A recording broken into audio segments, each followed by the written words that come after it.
BFM Business, BFM Crypto, les pros. Guillaume Sommerer.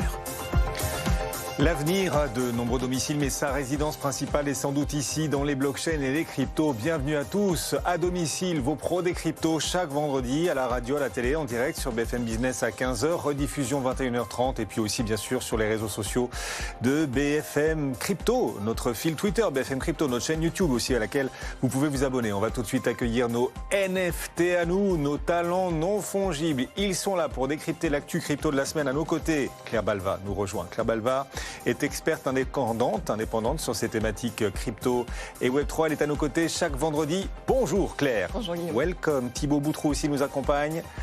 Thibaut Boutroux est le directeur des opérations de Meria. Il suit au jour le jour également ce marché crypto. Il en est l'un des meilleurs spécialistes. Bonjour Thibaut, bienvenue en plateau avec nous. On va dans un instant effectivement refaire la semaine, l'actualité de la semaine ensemble. On est à vos côtés, vous qui nous suivez pour 25 minutes. Et on va tout de suite d'abord commencer par mesurer le potentiel sur les cryptos, sur le Bitcoin, sur l'Ether, le potentiel à la hausse ou encore à la baisse. Xavier Fenot nous accompagne. Bonjour Xavier. Bonjour Associé Guillaume. pour Interactive Trading, on est autour de 36 000 $ là sur le Bitcoin. Oui, ça se stabilise un petit peu. Vous vous souvenez, il y a quelques semaines, Guillaume, on en parlait ici, on était à moins de 31 000 $. C'était un gros cap à franchir pour le Bitcoin, pour allier les 38 000 $. C'est l'objectif, c'est fait. Alors maintenant, attention, ça va être un petit peu peut-être le chat noir aujourd'hui. Après une telle hausse générale qu'on a sur le marché des cryptos, alors drivé par du mieux côté inflation, des politiques monétaires des banques centrales moins agressive, anticipation probablement aussi d'un ETF Bitcoin Spot pour l'année prochaine, une tendance aussi générale positive des marchés traditionnels et aussi drivé par le rachat de positions vendeuses, finalement en passant ce fameux cap des 31 000 $ sur le Bitcoin, qui alimente donc d'autant plus cette hausse parce que on voit en fait depuis quelques jours qu'on a des positions à effet de levier qui augmentent avec des liquidations quotidiennes qui augmentent également. Donc ça veut dire qu'on entre en période de turbulence. Donc c'est toujours bien de se détacher de ces variations qu'on a et qu'on pourrait encore avoir sur Bitcoin notamment, moins 3, plus 3% d'un jour à l'autre, pour prendre une décision sur le marché, c'est ce qu'on appelle l'émotivité. Donc concrètement, si le Bitcoin devait retomber, peut-être même d'ailleurs, pourquoi pas, de 10-15%, juste pour respirer, à la limite, j'estimerais que ce serait plutôt une bonne occasion pour prendre le train en marche, parce que cette précédente résistance dont on parlait, Guillaume, des 31 000, 32 000 $ pour arrondir, c'est désormais une zone support à moyen terme, et c'est ce plancher qu'il ne faudra pas enfoncer pour invalider cette impulsion haussière. Donc ça se stabilise depuis quelques jours. C'est même salutaire, je dirais, à moyen terme, et même pour la suite, même si aujourd'hui, à court terme, se pose quand même la question de la surchauffe, même si on contient clairement les 35 000 $ à court terme, il n'y a absolument aucune alerte. Et si on arrivait tout de même à passer les 38 000 $ ces prochains jours, alors j'ai plus grand-chose techniquement avant les 44 000 $, mais aujourd'hui, mon scénario principal, c'est plutôt une pause qui se prolonge. Du côté de l'Ether, 1955 $ aujourd'hui pour l'Ether. Alors c'est vrai, on en parle régulièrement ensemble. Xavier, depuis des semaines, la prédominance du Bitcoin tente à se renforcer face à l'Ether. Est-ce que c'est encore le cas là, sur les derniers jours et les dernières heures ? Oui, il est clairement en retard. C'est ce qu'on appelle effectivement la sous-performance. En fait, il vient à peine, il a rallié ces derniers jours l'équivalent de la zone des 31 000 $ sur Bitcoin que lui a dépassé. Et là, l'Ether échoue déjà. Donc même chose que pour Bitcoin, consolidation latérale pour le moment salutaire avec en borne basse les 1850 $.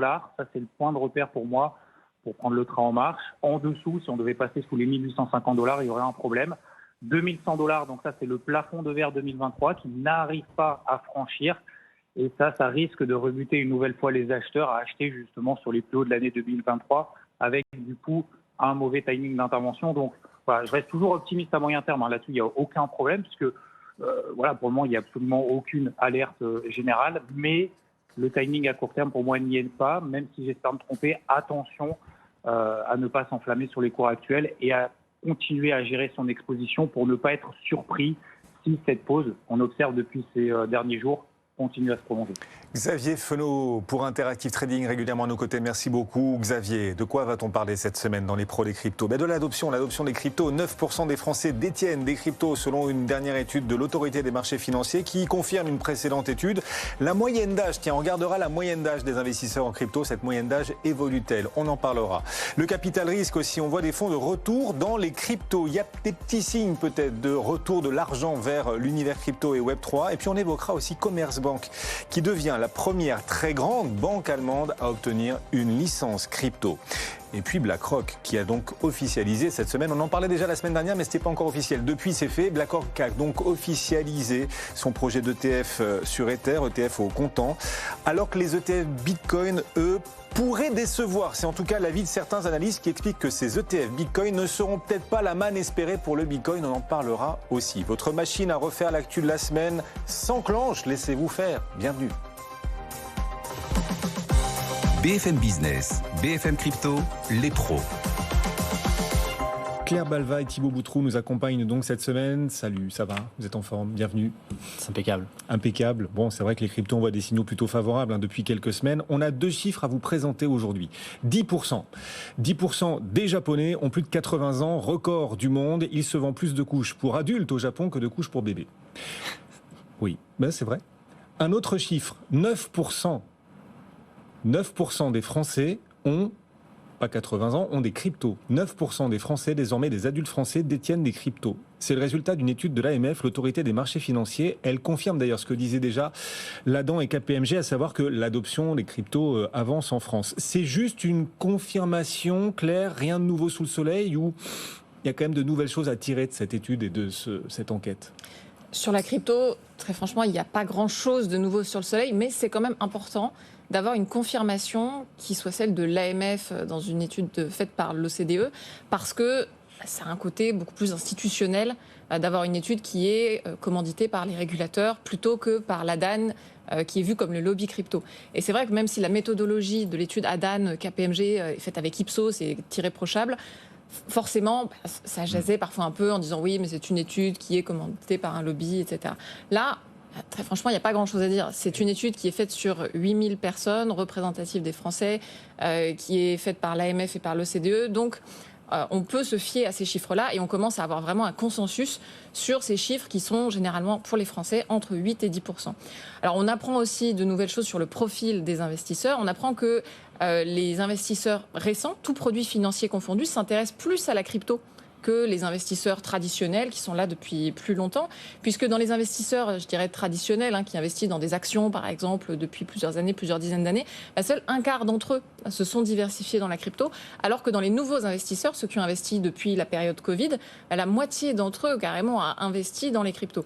Donc on voit bien qu'il y a un intérêt croissant en général pour les investisseurs, et sur le profil de ces nouveaux investisseurs, ça rejoint un petit peu l'étude ADAN. On voit que c'est surtout des jeunes avec une moyenne d'âge autour de 35-36 ans. On voit aussi que c'est principalement des hommes. C'est bien de dire qu'à 35-36, on est encore jeune. Ce sont des jeunes, vous avez bien entendu, vous tous qui nous suivez, ce sont des jeunes, ils sont 35, par rapport 36. En tout cas aux investisseurs traditionnels, oui, tout à fait.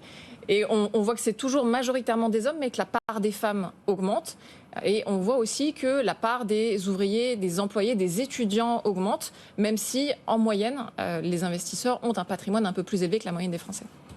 Alors les cryptos, au début, il y avait les rêveurs, les cypherpunks, mais depuis, le business, c'est vrai, a pris le dessus. On entend moins les idéalistes de l'écosystème qu'au début et qu'il y a quelques années. Alors est-ce que les nouveaux rêveurs seront les scientifiques? L'écosystème crypto français se dote d'un institut des cryptoactifs axé sur la recherche. Thibaut, il a été inauguré cette semaine dans les Hauts-de-Seine, près de Paris. Les scientifiques et les cryptos, qu'est-ce que cet institut français des cryptoactifs va ou doit apporter?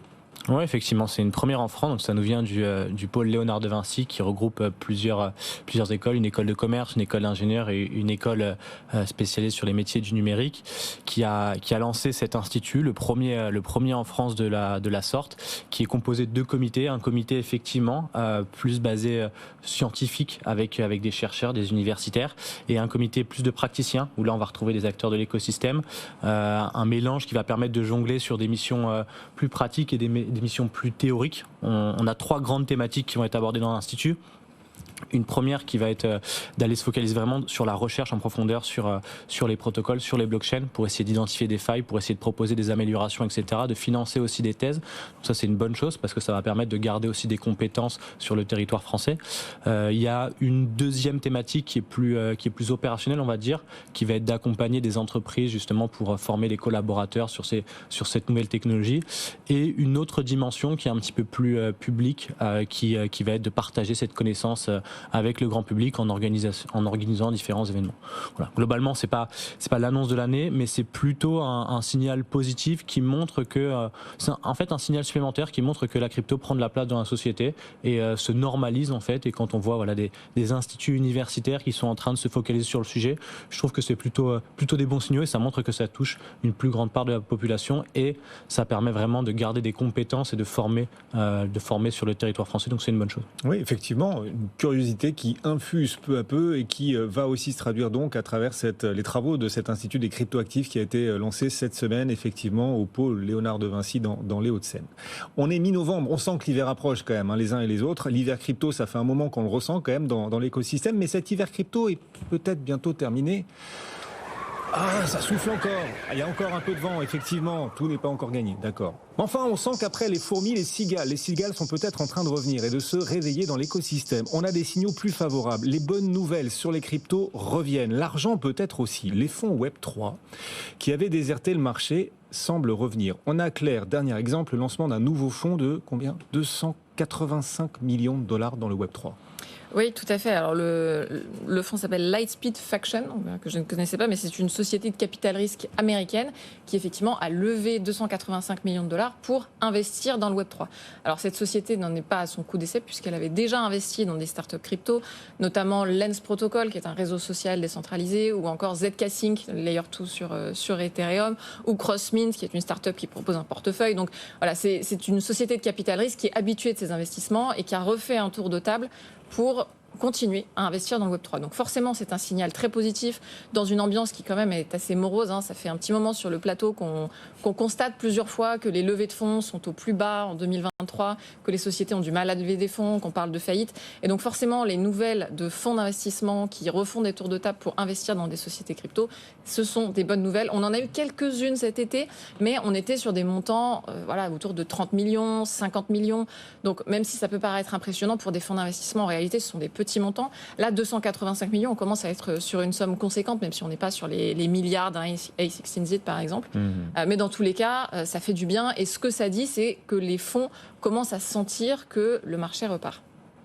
Peut-être un signe de plus d'ailleurs que l'hiver crypto va bientôt toucher à sa fin, l'écosystème qui avance avec toujours plus d'intérêt de la finance traditionnelle. Commerzbank, la deuxième banque allemande, la deuxième plus grande, se lance à l'assaut de l'écosystème crypto avec, ça y est, cette licence crypto qu'a obtenue Commerzbank. C'est un pas important, c'est une étape à laquelle il faut s'intéresser effectivement. Le fait que Commerzbank y aille et obtienne cette licence crypto, c'est un game changer potentiel ?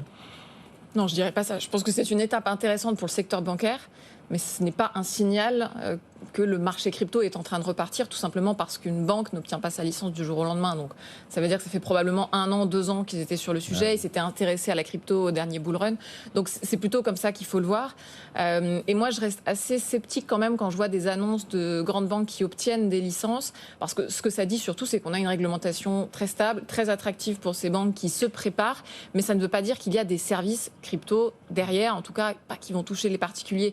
Là, on voit dans les communications de Commerzbank qui s'adressent plutôt à des institutionnels. Et encore, on ne sait pas si ça va être, par exemple, des services de tokenisation, d'obligations ou d'actions. On ne sait pas s'ils vont offrir des services pour acheter des parts d'un ETF Bitcoin. Voilà. En fait, on ne sait pas du tout ce qu'ils vont faire. Donc, il faut rester très prudent. Je dirais que c'est une annonce positive qui s'inscrit dans la lignée de plein d'autres annonces de banques qui ont obtenu l'équivalent d'enregistrement PSAN dans différents pays. Mais voilà, restons prudents. Ça ne veut pas dire que Commerzbank, demain, va permettre à ses clients d'acheter des cryptos. Et voici venu le moment de la question crypto qui claque. Comme chaque semaine, on pose une question à nos experts, une question qui fâche, si possible. Est-ce que vous êtes prêts à répondre l'un et l'autre, Thibaut et Claire ?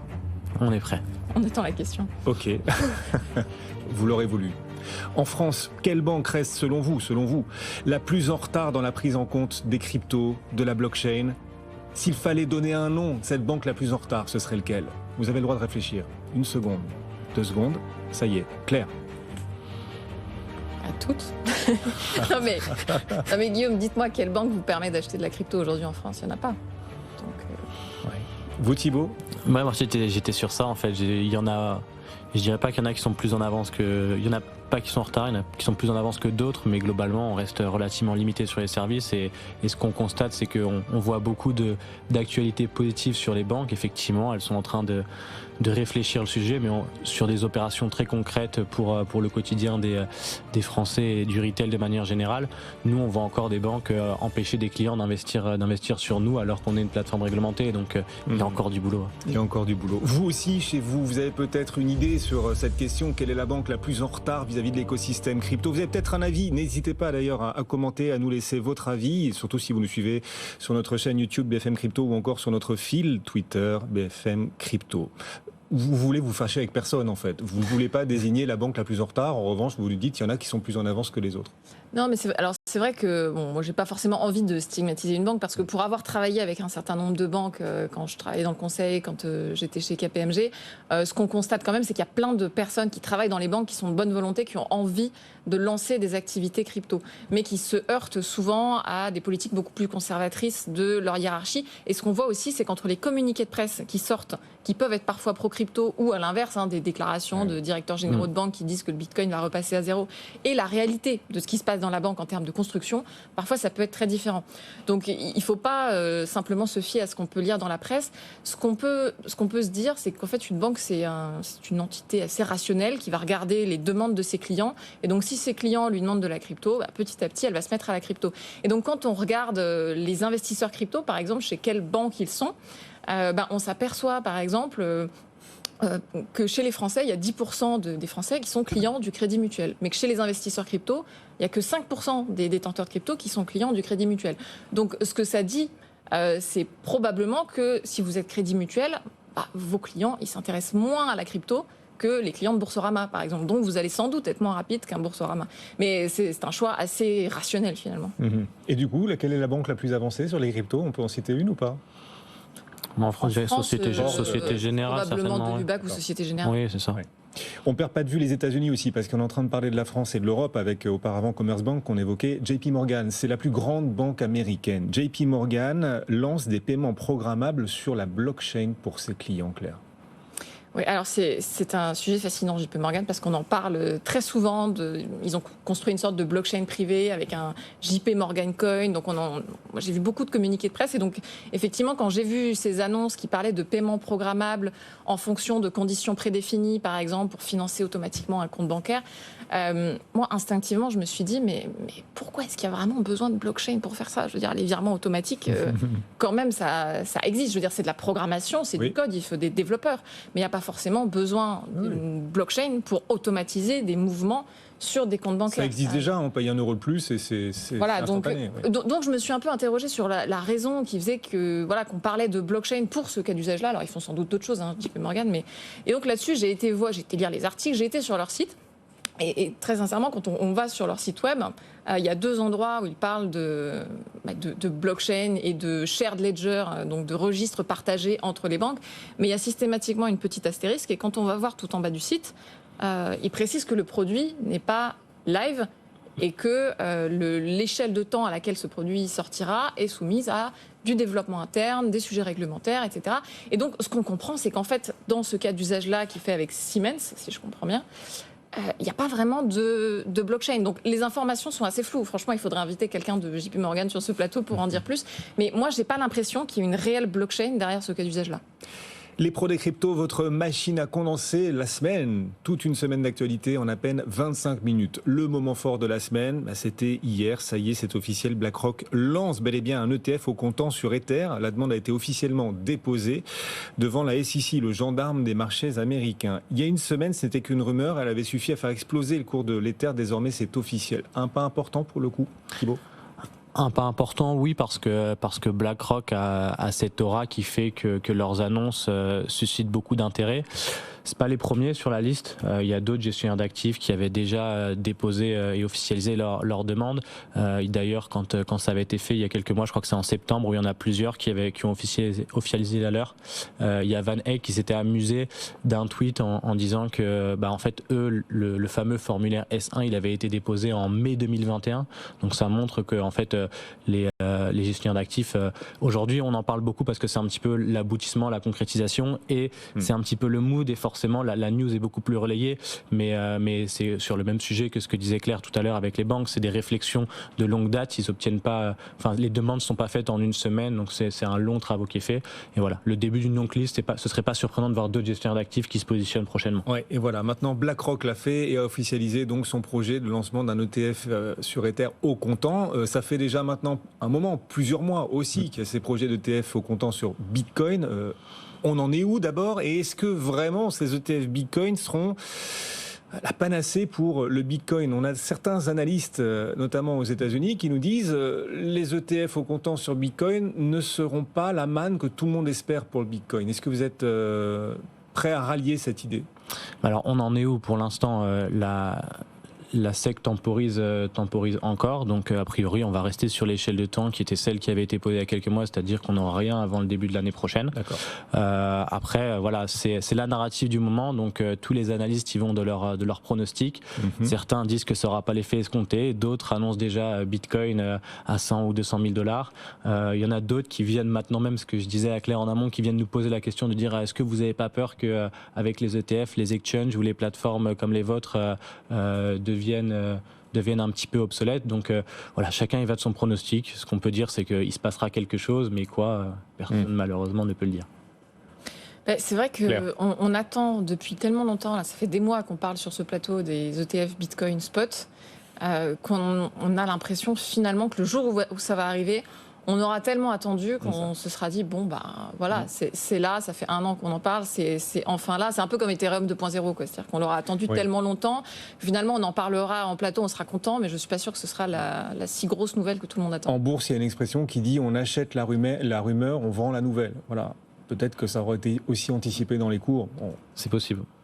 On va continuer de suivre tout ça, bien évidemment. Donc, sans doute attendre début 2024 pour voir cette fenêtre de tir se concrétiser pour la validation des premiers ETF au comptant de Bitcoin par les autorités, les régulateurs américains. On évoquera aussi dans un instant le marché des NFT. Juste avant, alors on n'aime pas trop ici évoquer l'évolution des cours des cryptos, c'est vrai.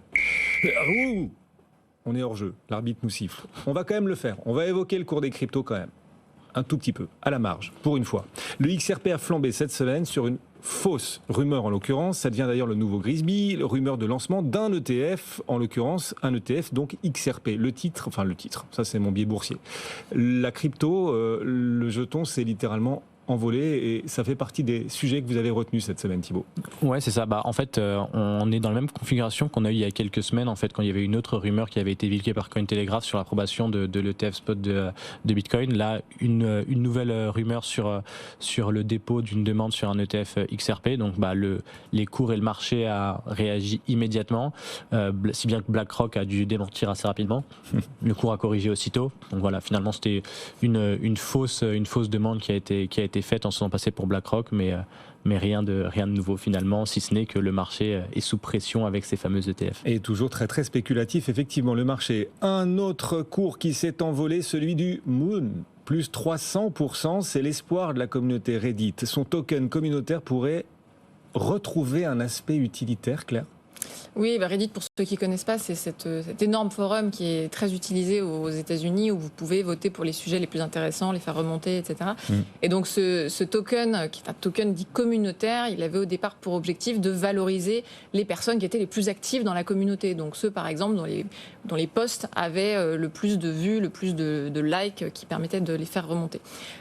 Mais ce token avait perdu 90% de sa valeur quand Reddit avait annoncé il y a quelques semaines que finalement ils arrêtaient le projet parce que le token avait un peu perdu de son utilité, il n'intéressait plus la communauté. Donc le projet s'était plus ou moins arrêté et forcément le token avait perdu énormément de valeur, les investisseurs s'étaient retrouvés le bec dans l'eau. Et là le projet repart parce que Reddit a fait un certain nombre d'annonces sur le fait que le token allait être de nouveau utilisé selon des nouvelles modalités. Ils ont, comme on dit dans la communauté, burn à peu près un tiers des tokens, donc ils les ont envoyés à une adresse dont personne n'a la clé, donc ils ont réduit l'offre de tokens, et donc ça devrait permettre effectivement une nouvelle utilité à ces jetons-là. Encore une fois, restons prudents. Hein. On a fait moins 90%. Là, effectivement, c'est de nouveau multiplié par 3. Mais on n'a pas encore réatteint les sommets du prix de ce jetons-là. On a suffisamment parlé des cours des cryptos. Effectivement, l'arbitre nous a sifflé tout à l'heure. Puisqu'on est sur un terrain de foot et que la régie se croit dans une émission de sport, on va continuer. On va parler du PSG. Là. On va faire plaisir à nos réalisateurs de l'émission du club et des pros des cryptos. Puisque le PSG... aime bien les NFT. On l'avait déjà vu, on s'en était déjà rendu compte ces dernières années, et ça se confirme. Malgré l'hiver dans l'univers des NFT, le PSG vient de lancer une collection de NFT en partenariat avec une marque de mode parisienne.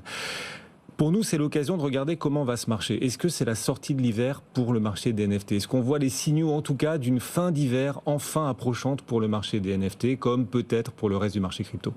En fait, on est dans le même sillage que la tendance qu'on observe dans le marché des cryptos. Donc, l'intérêt qui est en train de revenir pour les cryptos revient également pour les NFT. Donc, on retrouve des volumes un petit peu plus attractifs. On revoit des collections qui reprennent de la valeur et qui sont remises sur le devant de la scène. On revoit aussi des marques qui, en réalité, ont continué à travailler sur le sujet, mais les communications étaient peut-être moins visibles ou certaines avaient temporisé pour attendre que justement le climat soit plus propice à la communication. Donc, on revoit des initiatives sortir, mais voilà, on est encore très loin des volumes qu'on a pu observer. Je crois que j'ai vu l'augmentation. On était le mois dernier à 300 millions de volume de vente, on est passé à 400 millions, donc c'est une belle augmentation, mais en janvier 2022 on était autour de 5 milliards, donc on est encore très loin de ce qui s'est fait, mais voilà, parce que, en espérant que cette industrie va se servir des leçons passées et qu'on va avoir un petit peu plus de sélection sur les NFT qui vont émerger, parce que la réalité c'est qu'aujourd'hui cette terminologie NFT elle a une connotation qui est plutôt négative et spéculative, alors que